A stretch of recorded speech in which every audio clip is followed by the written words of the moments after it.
Sue, first of all, for her kind words. I have to say that I'm very excited about my speech today, because it's going to be the first and last time that Claire's going to let us speak on behalf of us. So, on behalf of my wife and I,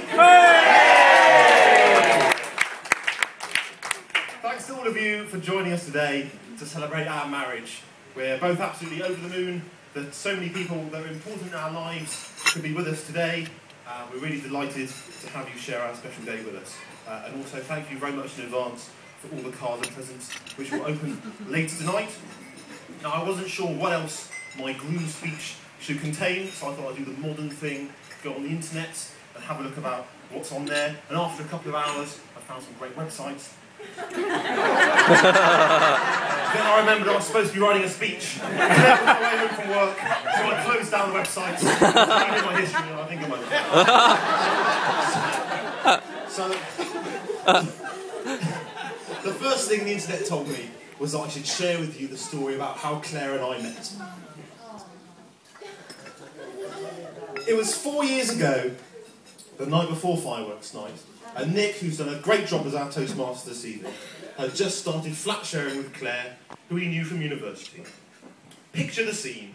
Nick and I had come back from a big night out, and were lying in bed, together, in Nick's room, drunk and giggling. Then at 5 AM, in storms Claire in her pink spotty pyjamas, bags under her eyes, an early morning wild ginger afro. Wait for the punchline.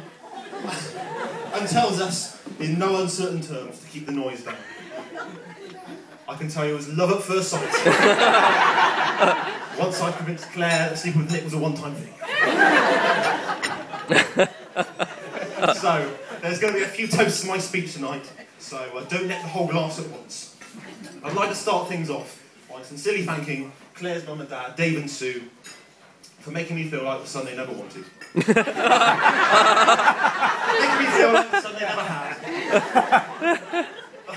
Thank you for all your love and support, and for giving Claire such a great start in life. Of course, I haven't just gained a wife today, but a family, and thank you to Stephen and to everybody else for making me feel so welcome, as they have done since day one. So, most of all, thank you for bringing Claire up to be the woman that I've married. So, as a token of our appreciation, please accept this selection of mementos that I'm about to give you. But first of all, the toast to Claire's parents, Dave and Sue. Dave and Sue. Glug. Yeah.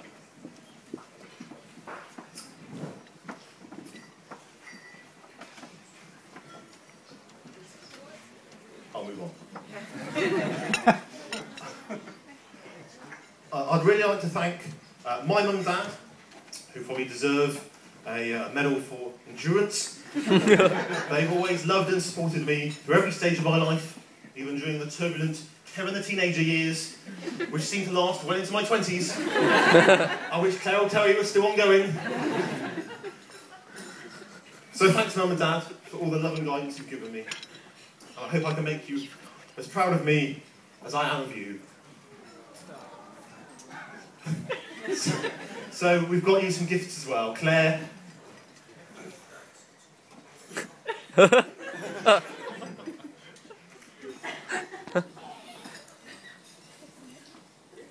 like to thank my brothers Richard and Steve, my brother from another mother, for their ushering today, and to Nick for dressing so flamboyantly and announcing us as the happy couple we are.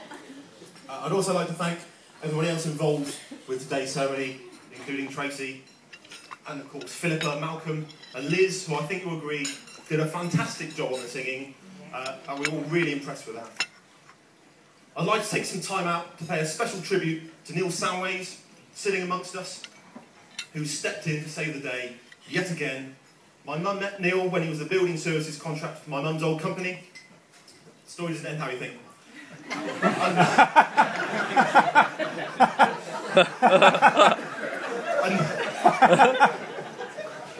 Back in my DJing days, which were also my student days, I had boxes and boxes of CDs and records I insisted on taking to all of my student houses. So every time it came to move house, I always needed a van to cart all my stuff about, and Neil was always there with the keys to his, helping out, as he always has done. It's the same story at my grand's house. Every time she's got a problem with her plumbing, or her electrics, or her heating, he's always there after hours, sorting things out. As you'll know, both my brother and my gran are quite ill at the moment. So to make their journey down from Bath more comfortable, he offered to drive them all down in his luxury 7-seat van, take his wife on a driving tour of the highlights of Essex today, while my family came here to the wedding, and then take them all home tomorrow. I obviously couldn't face the thought of anybody driving our assets for the day, so it is my pleasure to add Neil and his wife Bev to the guest list today.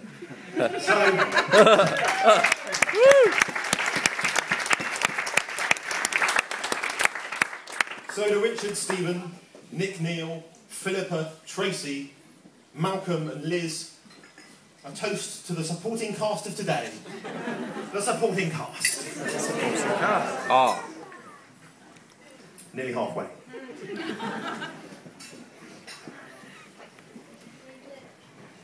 In fact, since I wrote this, my gran has regrettably got worse to the extent that she wasn't able to join us for the wedding today. So we're going to send her a copy of the video to ruin her day. And in the meantime, let's raise our glasses to her, another absent friends and family. Absent friends and family. Anyone still sober?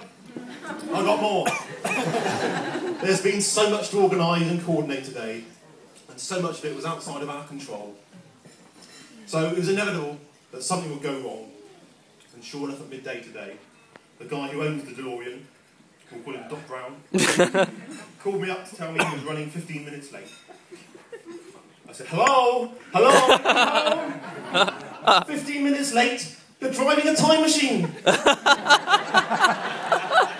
In his defence, he said there was no way he was going to get up to 88 miles an hour and then 25.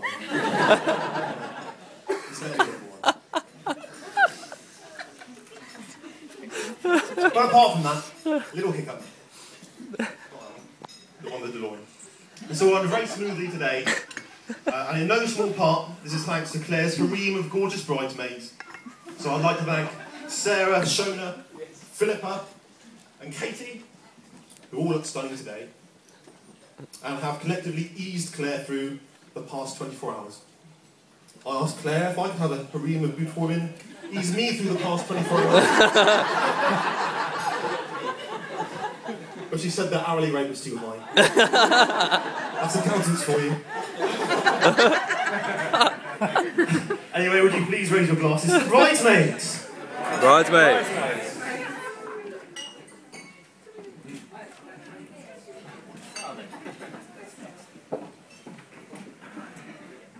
So to my bride, it's much easier to stand up and tell a few jokes than it is to be sincere and say in front of hundreds of people how I feel about you. So I won't.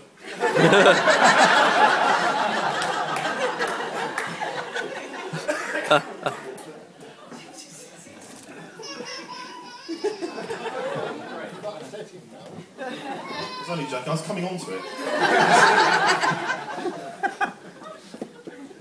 As you know, Claire and I are massive fans of Back to the Future.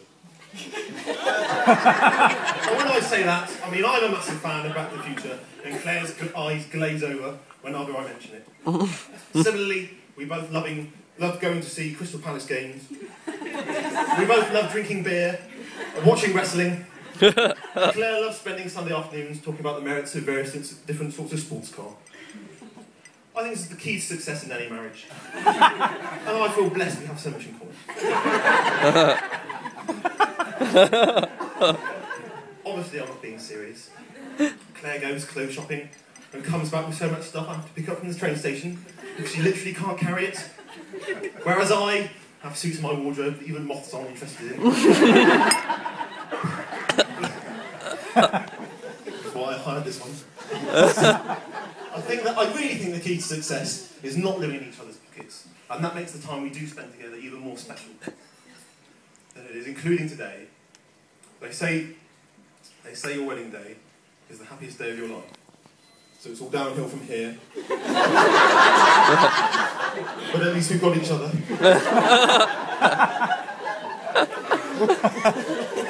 So I love being with you. And I'd like to say thank you for marrying me and making me very happy and for loving me as much as I love you.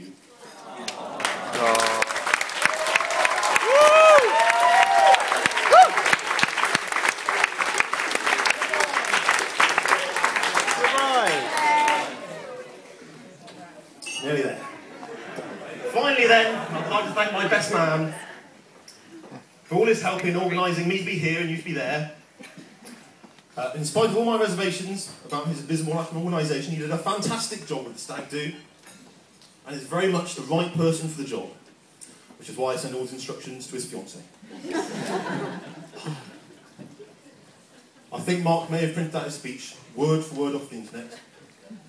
And this will be confirmed when he stands up and says, "Ladies and gentlemen, thank you for coming to celebrate Joseph's bar mitzvah today." Long speech. Always proofread, that's my tip. Never mind, in honour of your dedication and commitment in the run-up to W Day, I'd like you to accept some tap we found at the carpet hotel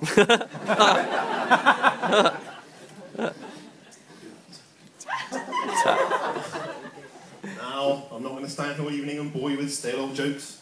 That's the best man's job. And that's the only joke I got off the internet. So without further ado, my wife and I would like to wish you a great evening on the dance floor. And now I'd very much like to have my life ruined. So without further ado, here's Mark Cullen. Woo!